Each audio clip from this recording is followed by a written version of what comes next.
हमका बोला कि 2 करोड़ 70 लाख दो, पैसा वापस कर देते हैं। बाप रे बाप, बाप रे बाप, हम बर्बाद हो गए। 2 बेटा बेटी हमरा शादी जवान। പട്നയിൽ ലാലു പ്രസാദ് യാദവിന്റെ വീടിന് മുന്നിൽ നിന്ന് വിനീത വിജി ചേരുകയാണ്. വിനീത, മുന്നണിക്കുള്ളിൽ സീറ്റ് വിഭജനം സംബന്ധിച്ചുള്ള തർക്കങ്ങൾ, അതിനപ്പുറത്തേക്ക് പാർട്ടികൾക്കുള്ളിൽ പ്രശ്നങ്ങൾ, RJDയിലെ ഈ നാടകീയ രംഗങ്ങളടക്കം അതാണ് സൂചിപ്പിക്കുന്നത്.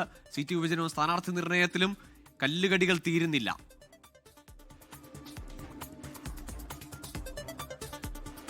തീർച്ചയായും ഗോകുൽ സൂചിപ്പിച്ചതുപോലെ തന്നെ മഹാസഖ്യം മഹാപ്രതിസന്ധിയിലേക്ക് നീങ്ങുന്നതായി തന്നെയാണ് കാണാൻ കഴിയുന്നത്.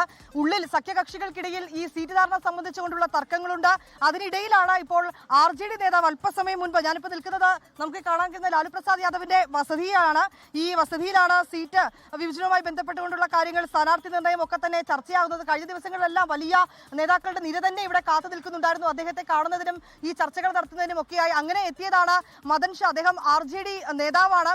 അദ്ദേഹത്തിന് ഇത്തവണ മത്സരിക്കണമെന്നുണ്ട്. മധുബനി മണ്ഡലത്തിൽ നിന്ന് മത്സരിക്കണമെന്ന് ആവശ്യപ്പെട്ടാണ് അദ്ദേഹം ഇവിടെ എത്തിയിട്ടുണ്ടായിരുന്നത്.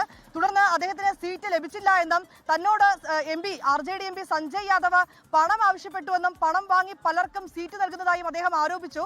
പിന്നാലെ ഞാനിപ്പോൾ നിൽക്കുന്ന ഈ വീടിന് മുന്നിലുള്ള ഈ മേഖലയിൽ നിലത്തു കിടന്ന് കരഞ്ഞ് അദ്ദേഹം വലിയ പ്രതിഷേധമൊക്കെ നടത്തിയിട്ടുണ്ടായിരുന്നു. സീറ്റ് ലഭിക്കാത്തതിനെ തുടർന്ന് തന്റെ വസ്ത്രം വലിച്ചു കീറി നിലത്ത് കിടന്ന് കരഞ്ഞാണ് ഈ RJD നേതാവ് പിന്നീട് ഇവിടെ നിന്ന് മടങ്ങിയത്. വലിയ ആൾക്കൂട്ടമൊക്കെ എത്തുകയും പിന്നീട് പോലീസ് വന്ന് ഇവരെയൊക്കെ ഇവിടെ നിന്ന് മാറണമെന്നൊക്കെ ആവശ്യപ്പെടുകയും ചെയ്തിട്ടുണ്ടായിരുന്നു. അങ്ങനെ നാടകീയമായ രംഗങ്ങളാണ് ഈ ബീഹാറിൽ തെരഞ്ഞെടുപ്പ് അടുത്ത സാഹചര്യത്തിൽ നടക്കുന്നത്. അതിൽ നേരത്തെ സൂചിപ്പിച്ചതുപോലെ JDU സീറ്റ് വിഭജനവുമൊക്കെയായി ബന്ധപ്പെട്ട ചില നേതാക്കൾ ചില ആരോപണങ്ങളൊക്കെ തന്നെ ഉന്നയിച്ചിട്ടുണ്ടായിരുന്നു.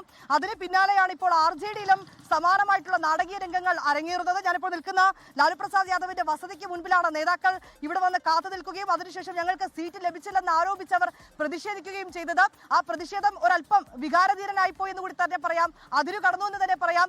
RJD നേതാവ് നിലത്ത് കിടന്ന് ഉരുളുകയായിരുന്നു, വസ്ത്രങ്ങൾ വലിച്ചു കീറുകയായിരുന്നു. തനിക്ക് സീറ്റ് ലഭിച്ചില്ല, സഞ്ജയ് യാദവ് തന്നോട് പണം ആവശ്യപ്പെട്ടു. ഇങ്ങനെ പണം ആവശ്യപ്പെട്ട പലർക്കും സീറ്റ് നൽകിയെന്നും അവർ പണം നൽകിയെന്നും ഒക്കെ ഗുരുതരമായിട്ടുള്ള ആരോപണങ്ങൾ കൂടിയാണ് ഈ ഘട്ടത്തിൽ നേതാക്കൾ ഉന്നയിക്കുന്നത്.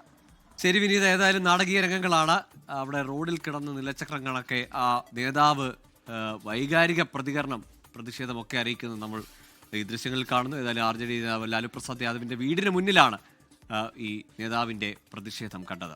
ലോകത്തെവിടെയായാലും ഏത് സമയത്തും 24 വാർത്തകളും ഓഗ്മെന്റഡ് റിയാലിറ്റി പാക്കേജുകളും എക്സ്പ്ലെയിനറുകളും വിശദമായി കാണാൻ ഞങ്ങളുടെ YouTube ചാനൽ നിങ്ങൾക്ക് സബ്സ്ക്രൈബ് ചെയ്യാം.